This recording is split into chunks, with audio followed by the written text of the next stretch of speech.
Actually asked permission if I can speak about them, but they live half a country away, so they didn't care what I said about them. But they did ask if they could see a video of what I said about them. So, Dave would like to see what I said, and somebody else would like to see what I said. So, I was going to try to record what I had to say today, and it may not be a professional recording, but at least they may be able to see, have the opportunity to see it. I usually tell you how my sermon came about, and this week has been, it came about because I used to listen to a song all the time, and it was written by Shaggy. It was a reggae song, and it was called Hope. And I've listened to this song thousands and thousands of times in my life. Even when I wasn't with God, for some reason I had some kind of hope that I have no idea why. And I've been thinking about that a whole lot this week, but because I have not been listening to this song. And I saw it on my playlist, and it's like, wow, why am I not listening to that song? When I was a heathen that had, it was like, I listened to it all the time. I danced with my kids to it. I put them to sleep to it. I mean, they know all the words. I can guarantee you both of my kids know all the words to this song. Because I've listened to it thousands of times. And so I really had that question. And then, all week long, for quite a while, I have been hearing about politics. And what does politics have to do with hope? Well, somehow or another, I'm going to try to turn them, wind them together. And I kind of forgot I have a couple of props.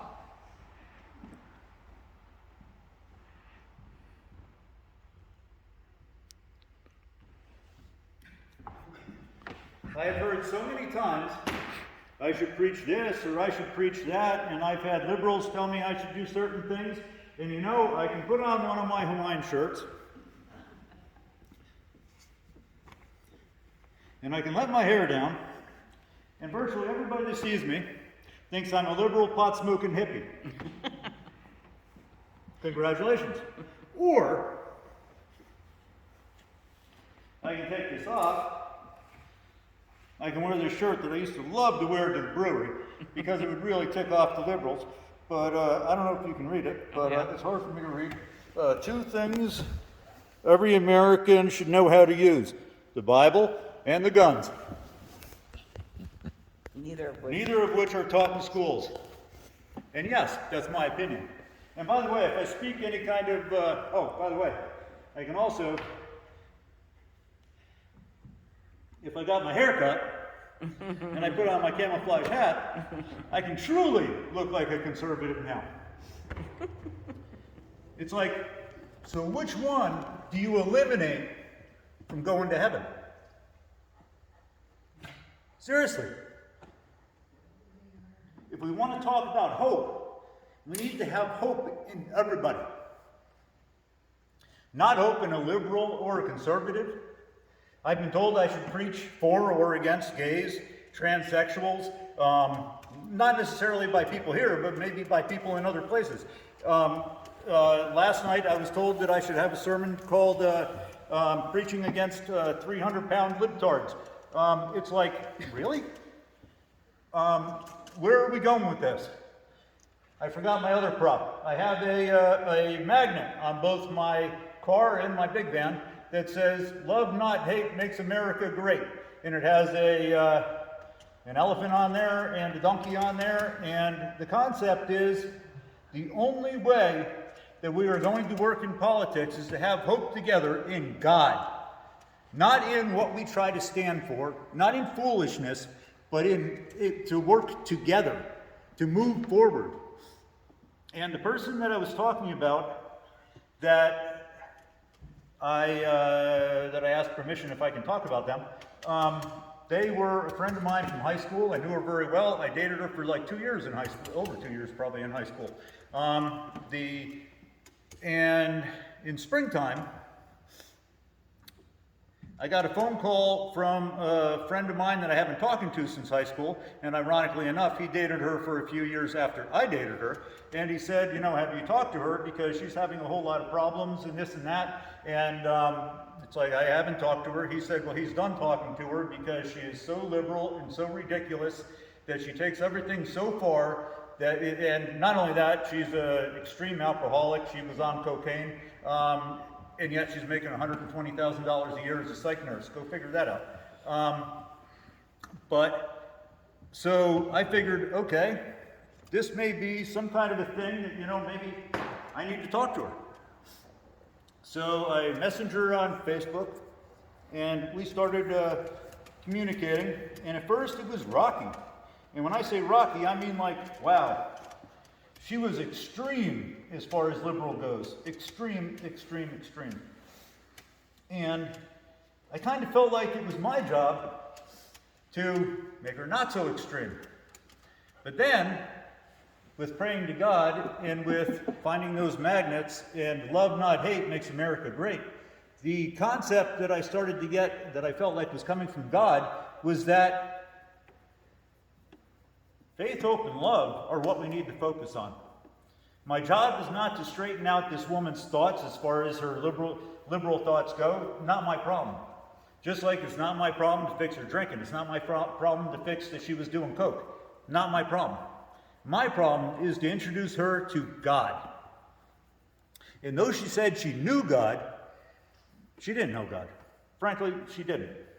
I mean, when you're having somebody tell you that the Bible never mentions gays, seriously? Here's a couple of verses. Oh, she doesn't need to read them because she already knows that they're wrong. Okay, well, then why ask? But the point is that, and I'm going to kind of skip ahead a whole lot. The point is that through God, not by me, but she kept on I just kept hanging up on her a lot of the time. And, but she understood because I told her, if you want to talk about like other things other than argue over politics, I will gladly have a conversation. But if we're just going to simply argue about the opposite polar spectrums of politics, it's not going to happen. And what we have found now is, for the most part, she has started, she still drinks quite a bit, but she has a glass of wine, and then she has a seltzer water. Then she has a glass of wine, then she has a seltzer water. She quit doing cocaine.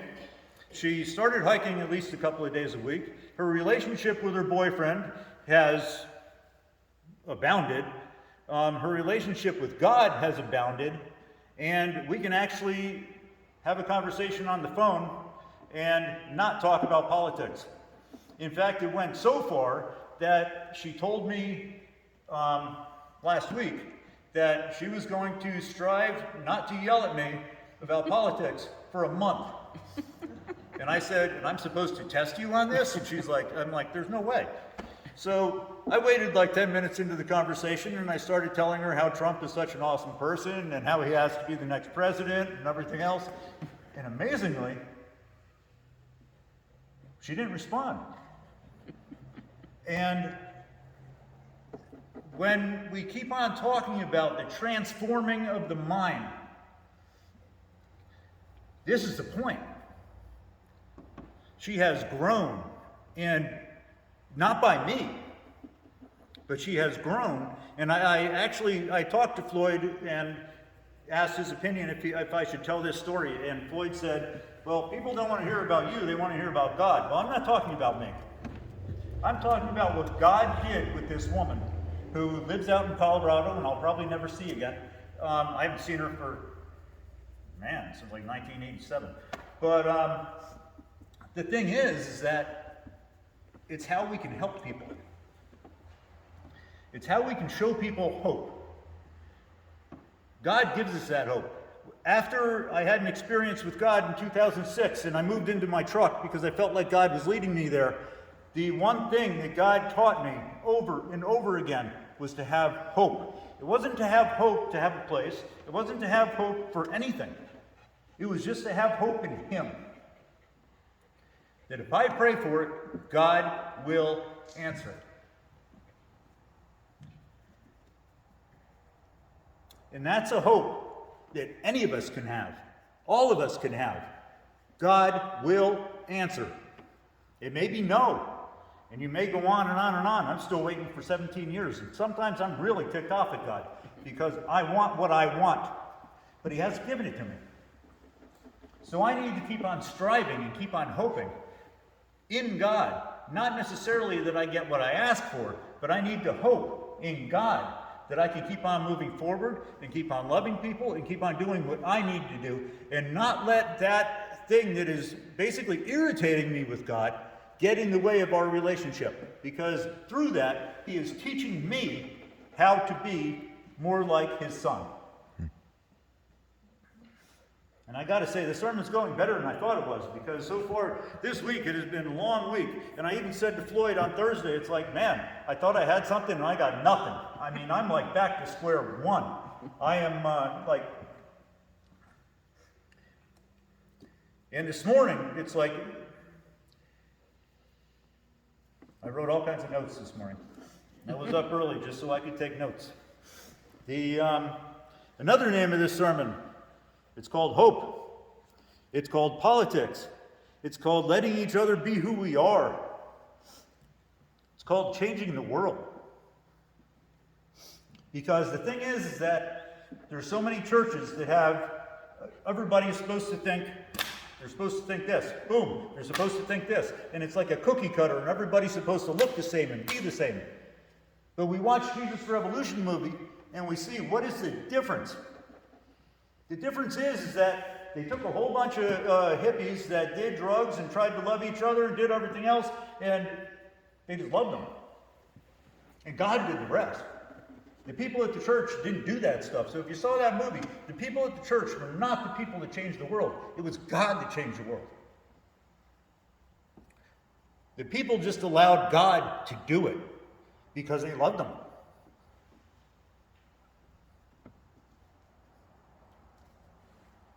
And it doesn't mean I'm preaching this. I want to make clear, because it's easy to say, oh, well, you're this or you're that as far as politics go.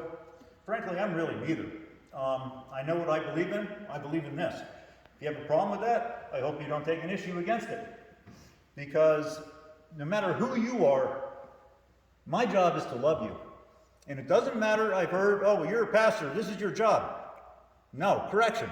You're a Christian, this is your job. And if you don't think that, then seriously, there's not too many times I'll tell people that they're wrong, but then you're wrong. Simply said, if you don't think that your job is to love people, you are wrong. You got to love the liberal, you got to love the conservative, you got to love everybody, or at least try your best. Does that mean that you accept them? Not necessarily. I don't, example, there's literally this book, and again, referring back to my friend from Colorado, there's literally this book that I sent her a thing of, and I said, this is the problem that us conservatives have with you liberals. And there's this book for kids learning their ABCs called The Gay BCs. And I sent her a thing on this book, and she said, this is just made up by conservatives. And I said, no, here's a link to Amazon if you want to go buy it. Because at first she was saying, this is just made up, there's no way anybody would read this book, that's wrong. It's like, but once I sent her the link, she said, oh, well, I love this book, I might even buy it. And it's like, how people change so quickly. But I'll get too much into politics if I go more. That's not the point of this talk. The point is that there's hope. There's hope for liberals. There's hope for conservatives. There is hope that goes way beyond trying to change the world via politics. And I'm not necessarily saying that that is wrong. I am saying that we all have a job to do. God puts people in leadership positions, political positions. God puts people in all different places. And everybody has a place. Everybody should try to change the world via whatever means that they can do. Mm-hmm. But the number one rule for a Christian is to love others. Whether they are liberal, whether they are conservative, whether they are black or white or gay or whatever they are. Because it's so easy to pick out things like, oh, you're gay, you're going to hell. Really? How many other things does the Bible list that are sins? The thing is it's really easy to say, you're gay, I'm not. It's really easy to say, well, you just drank 6 beers. I didn't drink any. I'm better than you. You just did this. I didn't do that. So, but there are certain things that are so cut and dry, like especially being gay. It's so easy to say, you're this, you're in trouble, But the thing is does that mean it's right? No. But if you can show me truly one person, there's a couple of people that are half-decent examples, but if Jesus really dove into it, if you could show me one person that Jesus said, I accept you 100%, I don't think there is one. There is a Roman soldier in the Bible that came and asked and said to Jesus that, if he doesn't even have to come to his house, if he says that his kid is healed, his kid is healed. And Jesus said, what faith he has. But I'm sure if he was in a different situation, he would have found something he didn't necessarily accept. Because nobody's 100%. There was the woman that touched Jesus' robe and was healed. And what faith she had. But I am sure that if he dove into the rest of her life, he would have said the same thing that he said to the adulteress, of go and sin no more. Because none of us are perfect. We all have our opinions, we all have our thoughts, and the thing is we need to have hope for each other, that we can embrace each other and be united, as we just read. I don't have my Bible down here, I'd read it over again. To be one in spirit, one in hope.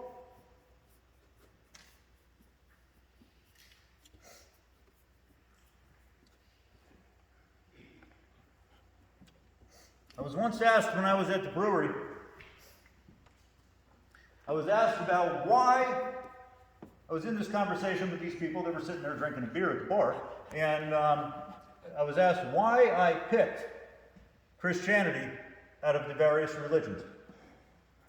And that was a good question in my opinion. I mean, everybody can come up with an answer like that, but it's like, I really got to think about it, because then I got very busy, and I'm running around the tables and everything like that, and I'm trying to think about why. What answer can I give these people as to why I would pick Christianity? And because I wanted a good answer. And fortunately, I got really busy, and I got so busy for so long, I started praying to God. It's like, keep those people there because you gave me the answer. And it simply said,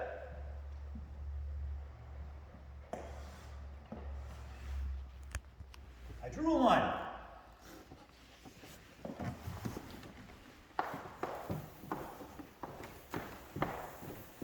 That line is 100%. So how do I get to be this line?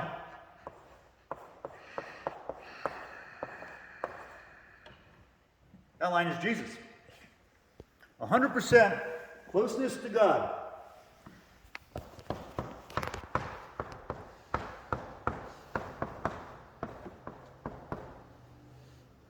Closeness to God. I took a map making course when I was in college.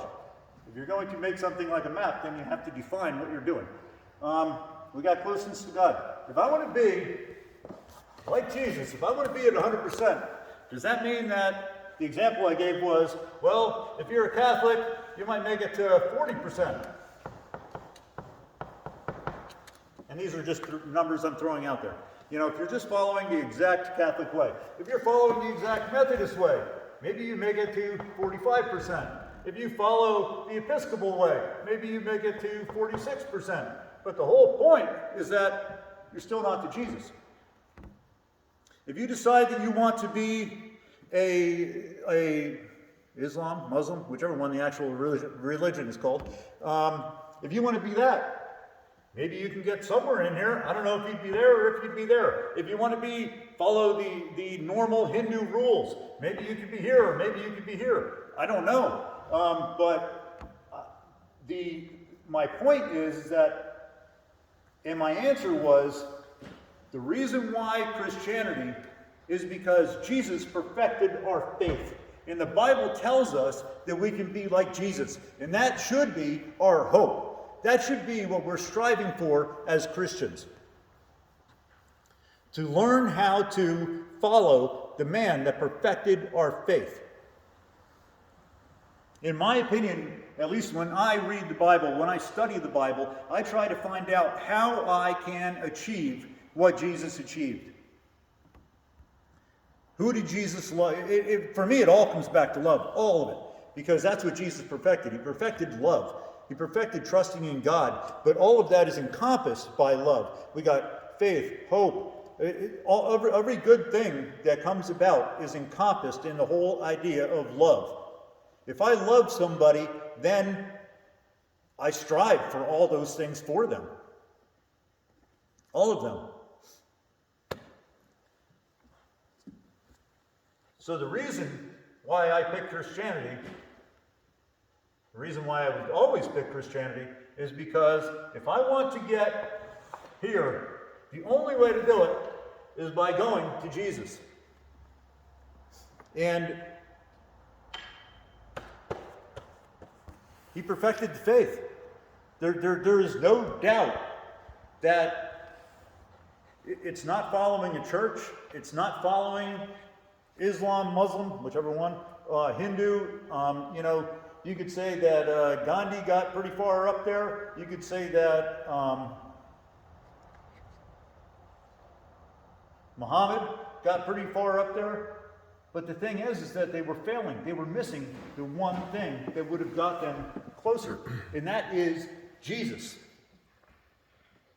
That is the understanding that Jesus had, and as the Bible says, he passed on everything he knew to us. We are his friends, and he told us all that we needed to know to be like him. And in the whole concept of, what does this have to do with politics? It has everything to do with politics in my mind. Because the politics should be bringing people together, not separating each other.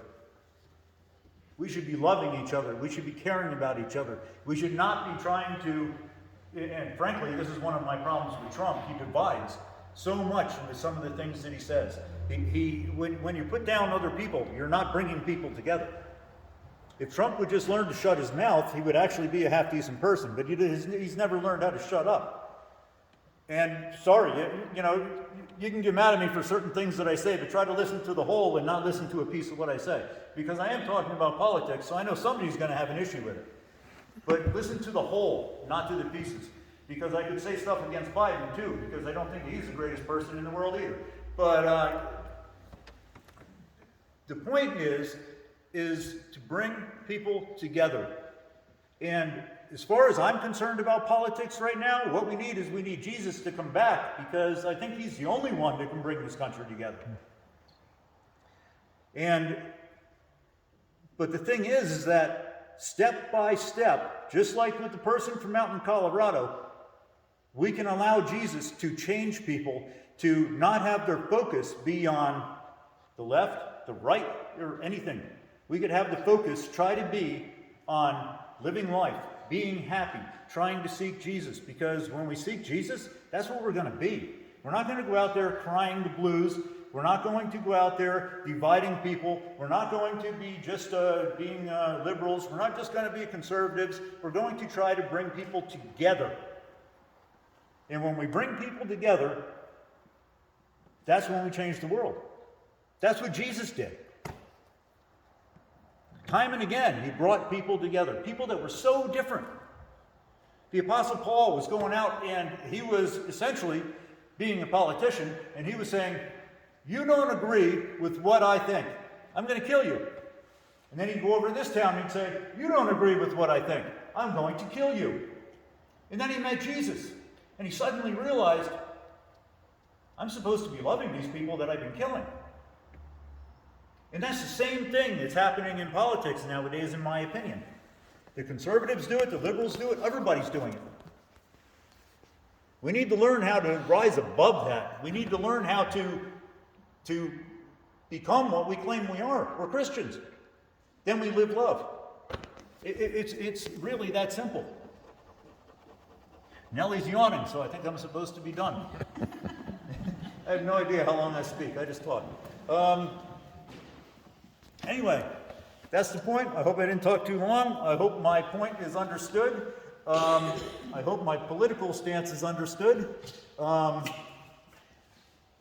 Frankly, I don't care about most of it. Our foundation is Jesus. It's not anything else. It's Jesus. That's where we need to be grounded. That's what we need our foundation to be. Stop. That's an amen. Amen? Amen. You want me to shut this off now? Shut it up. I hope you recorded. I don't know how.